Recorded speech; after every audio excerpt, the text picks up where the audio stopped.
I am telecommuting in today to talk about the topic of telecommuting, remote work, work from home, whatever you want to call it.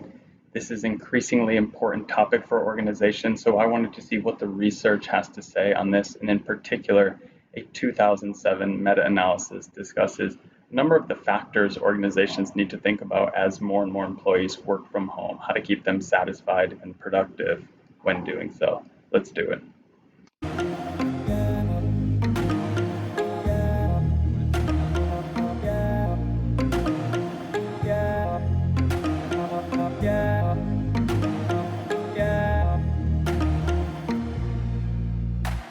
What's going on YouTube? Jamie Potter here, PhD in Organizational Behavior from the Wharton School of Business at the University of Pennsylvania. And today I'm coming to you with the research on telecommuting or remote work. More and more employees are being thrust into this world.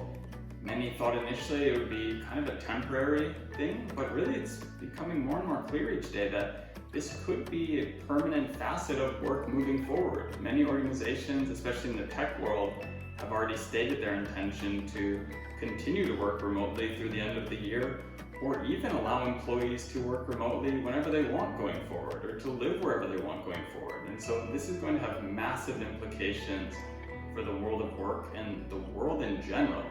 You know, maybe now you can be an employee of Facebook, but you've always wanted to live near the hot springs in Montana, and now this is kind of your opportunity. So there are really massive changes happening in the world of work, and I wanted to see what the research had to say on this. And so I was fortunate enough to find a paper I'd read a while back, a really influential 2007 meta-analysis, meaning it analyzed over 40 previous studies in this telecommuting literature. Over 10,000 employees were sampled across these 40 plus studies, looking into a number of different questions, namely, is telecommuting actually beneficial in terms of job satisfaction and job performance?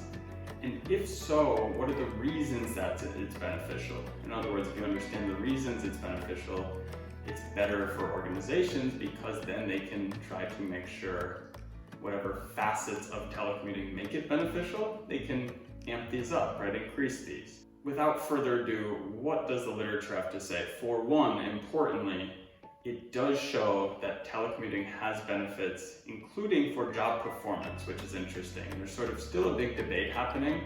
There's more and more data coming out saying surveys show that employees feel more productive at home. But what this meta-analysis actually shows, of, again, over 10,000 employees, is that objectively, job performance is higher. Marginally so, it's not a massive effect, but for employees that telecommute regularly, there is a positive impact on job performance. And importantly, I said we're going to talk a bit about the mechanisms or mediators. The reason or the way that this effect is transmitted from telecommuting to job performance is through autonomy. That is very critical because if the telecommuting gives you feelings of autonomy, it will lead to higher job performance. However, if it does not lead to autonomy, as has kind of occurred throughout this crisis for many people, you know, kind of a lot of people I think beforehand thought, I would love to work remotely. But when you're sort of thrust into it and it's no longer a choice, I think many people that are watching this video will say, so that's why I didn't enjoy telecommuting as much as I thought I would, because I didn't really have the autonomy in deciding that I wanted to do this or I want to work from home just these few days in a given week. It was just kind of being forced upon people. So there's, you know, kind of explains why there may not have been as much job satisfaction or increases in job performance for you personally as you might otherwise expect if it was just you deciding autonomously, I'm going to work from home a couple days each week. So autonomy is big, we know this. You need to feel like if I'm working remotely, it's sort of my choice, and I also have the choice of kind of how I structure my day. Maybe I work part of the day from the coffee shop, part of the day from your apartment. That is critically important. There are other things that the literature shows are important, and these again will seem sort of obvious in retrospect now that we've been pushed into this world over the past several months. One sort of obvious one is training.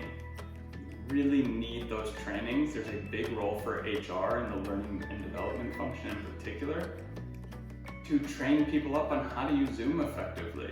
Right? It's certainly a large learning curve. It's very different. People don't really run in-person meetings effectively. So imagine how hard it is to now do it with this sort of new technology for many people. So it's critical that people are trained up on it, because the more they're trained up on it, the better the telecommuting experience is. In other words, the higher job satisfaction they get from telecommuting and the higher they perform while telecommuting.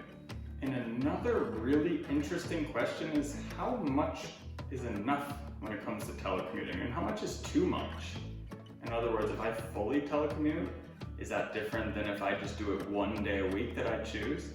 And actually what the research shows in this particular paper is that about 2 days a week is the maximum where the effects start to level off. In other words, when you have 2 days a week, you feel a lot of that autonomy, which leads to the benefits in terms of feeling satisfied and performing better. Beyond that, actually, there are some costs, right? You sort of lose touch with your colleagues, you feel less connected in the workplace. So if you're an organization thinking about a telecommuting plan, it's really critical to do a number of things. For one, make sure employees feel autonomous. So that can involve saying, hey, why don't you decide which days you work from home and actually where you work. You know, I don't care if you work from a coffee shop. Give employees that autonomy that they desire. Also, feel free to max it out at 2 days a week and say, you know, even better, kind of mix that in with the autonomy. You choose the 2 days a week that you work from home. That's really the best of all worlds. And then importantly, as I said, the training element is crucial.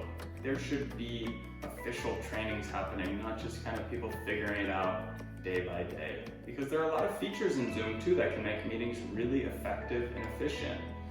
And better yet, sort of one of my own ideas that I've previously written about in Forbes is, if you can somehow designate somebody in the organization, maybe the remote work expert or the Zoom expert, have them go through trainings and then they train others. This is sort of a good way to incentivize people to want to learn it themselves and then also want to teach it to others. So I hope more and more organizations will use that. And in general, I hope more and more organizations will use this research to understand what the best way is to structure their telecommuting plans to make the most of it, to make employees happy and to make employees perform well so the organization continues to perform well going forward. That is it for me, folks. I hope you enjoyed this. Please feel free to reach out at any time. I'm very responsive on LinkedIn or in the comments below if you have any questions about this research or just any comments based on your own experience with telecommuting. Otherwise, definitely subscribe to the channel, check out my other videos, and I will see you next week. Bye.